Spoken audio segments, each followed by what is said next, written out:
Biografi Kiai Haji Idham Khalid. Saya Kiai Haji Idham Khalid. Saya lahir di Satui, Kalimantan Selatan tanggal 27 Agustus 1921. Saya adalah salah seorang politikus dan menteri Indonesia yang berpengaruh pada masanya. Selain sebagai politikus, saya aktif dalam kegiatan keagamaan dan saya pernah menjabat Ketua Tanfiziyah Nahdlatul Ulama pada tahun 1956 sampai 1984. Saya merupakan ulama yang cukup lama memimpin organisasi terbesar Islam, Nahdlatul Ulama. Keterkaitan saya dengan NU dimulai pada tahun 1952 ketika saya aktif dalam Pemuda Ansor, organisasi bawahan NU. 2 tahun kemudian, saya sudah dipercaya memegang jabatan Sekretaris Jenderal PBNU. Jabatan sebagai Ketua NU dipegang dari tahun 1956 sampai tahun 1984. Pada masa demokrasi terpimpin, saya mengambil sikap berpartisipasi dengan pemerintah, walaupun saya mendapat kritik dari berbagai pihak. Sikap itu diambil agar kelompok Islam terwakili dalam pemerintahan dan dengan demikian dapat memperjuangkan kepentingan umat Islam, terutama untuk mengimbangi kekuatan PKI yang semakin besar. Sebelum memasuki NU, saya sudah aktif di bidang pendidikan. Pada tahun 1940, saya menjadi guru di Madrasah Pondok Modern Gontor. Setelah kembali ke daerah kelahiran di Kalimantan Selatan pada tahun 1944. Saya memimpin Normal Islam School. Saya juga menghimpun sejumlah pesantren dengan mendirikan Ittifaq Al-Ma'ahid Al-Islamiyah. Kegiatan dunia pendidikan masih dilanjutkan saya ketika sudah menjadi pemimpin NU. Pada tahun 1956, saya mendirikan perguruan Islam Darul Ma'arif di Jakarta dan pada tahun 1960 mendirikan pendidikan yatim Darul Quran di Cisarua, Bogor. Pada masa perang kemerdekaan, saya berjuang di Kalimantan Selatan.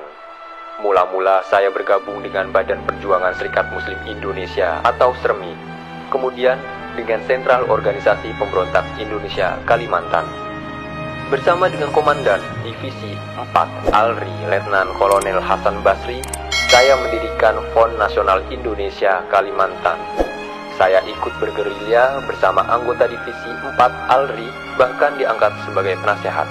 Pada bulan Maret 1949, saya ditangkap Belanda dan baru dibebaskan pada bulan November. Di bidang pemerintahan, beberapa kali saya duduk dalam kabinet dengan jabatan antara lain sebagai Wakil Perdana Menteri II dan Menteri Utama Bidang Kesejahteraan Rakyat. Saya juga pernah menjadi anggota dalam beberapa lembaga kenegaraan seperti DPR, Konstituante, DPA, dan MPR. Bahkan saya pernah diangkat sebagai Ketua DPR dan Ketua MPR.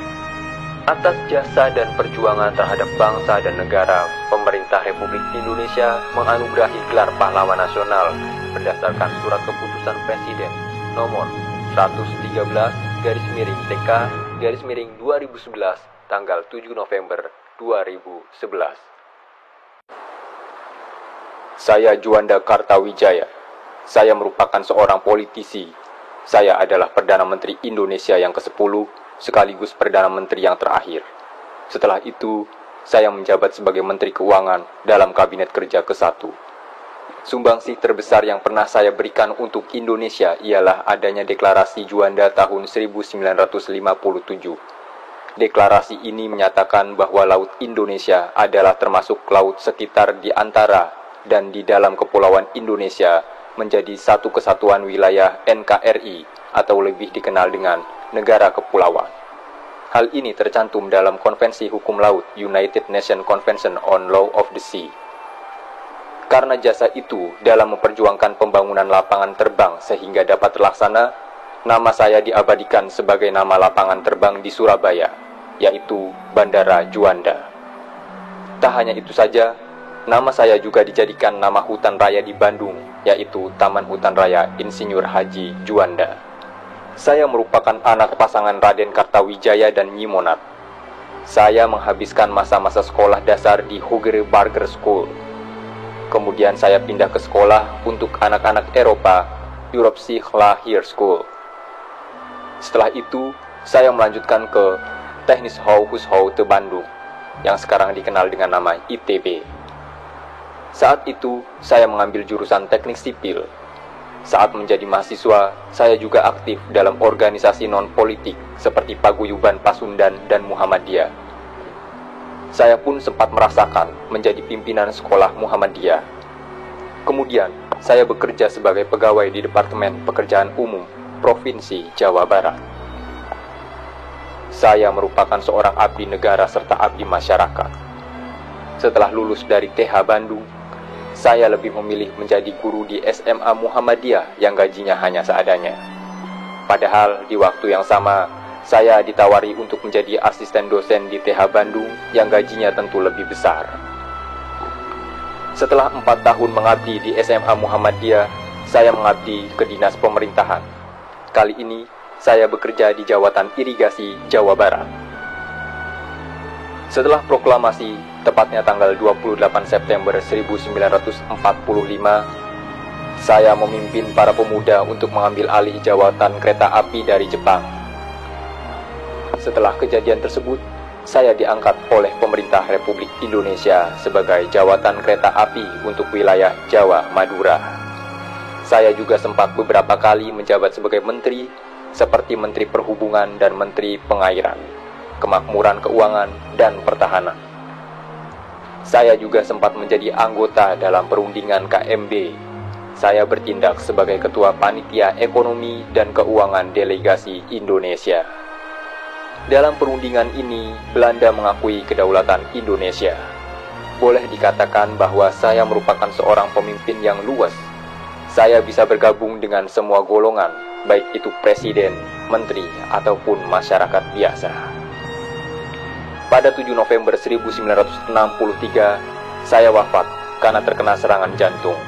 Berdasarkan keputusan Presiden Republik Indonesia nomor 224/1963, saya diangkat menjadi tokoh nasional. Biografi Soekarno.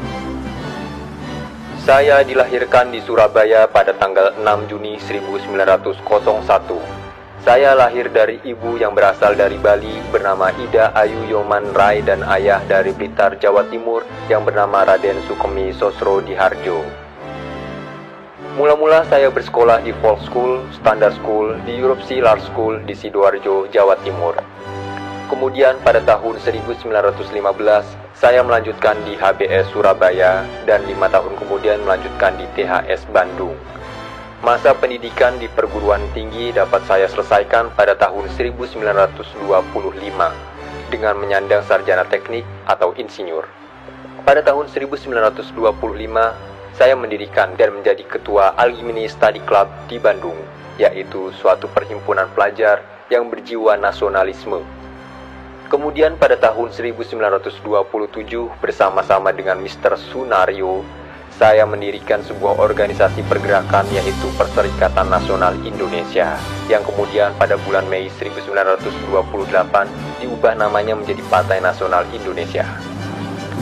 Pada awal masa pendudukan Jepang, saya bersama dengan Muhammad Hatta, Ki Hajar Dewantara, dan Mansur mendirikan dan memimpin Pusat Tenaga Rakyat atau PUTRA.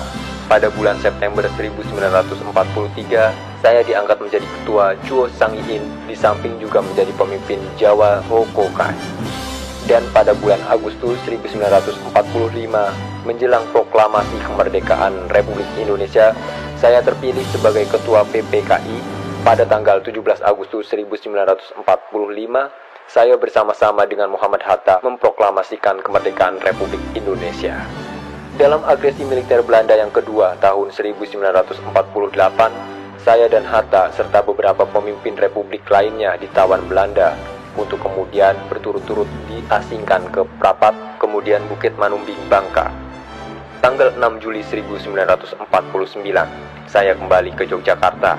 Dan pada 16 Desember 1949, saya dilantik menjadi Presiden Republik Indonesia Serikat. Pada tanggal 17 Agustus 1950, saya dilantik menjadi Presiden Negara Kesatuan Republik Indonesia. Dan tanggal 5 Juli 1959, saya mengeluarkan dekret Presiden tentang kembali ke Undang-Undang Dasar 1945.